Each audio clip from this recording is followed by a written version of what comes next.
Hello everyone, kumusta po kayong lahat dyan guys? Yan, pumasok kami dito guys.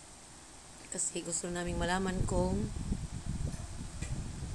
okay lang ba ang mga food nila dito guys. Pero ang nakaano ng aking attention, yung kanilang mga kagamitan dito guys sa kanilang restaurant. Yan ang kanilang mga food Ayan, yung kanilang chicken with gravy. Ayan.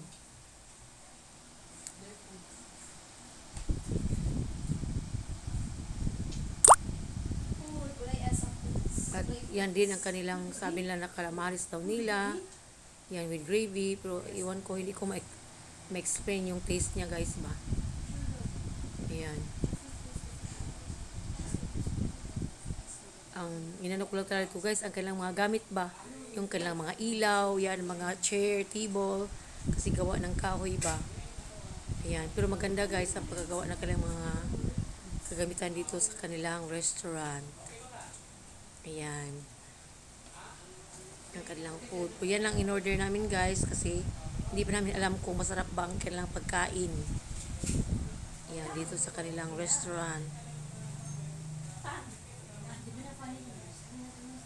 Ayan, ito ang nakaano ng aking attention guys, ang kanilang mga ilaw. Ayan o. Panahon pa yan ng Kastila. Ayan, yung designs ba, mga luma. Shhh. Ayan, mga luma ang kanilang, ayan pa. Yung isang, ano nila, ilaw. Panahon pa yan guys ng, Kastila. At ito ang, tawag dito parang plaka ang ginagamit guys ba, para sa kanilang music. At may, trompa. Yan siya guys, yung old na, yan.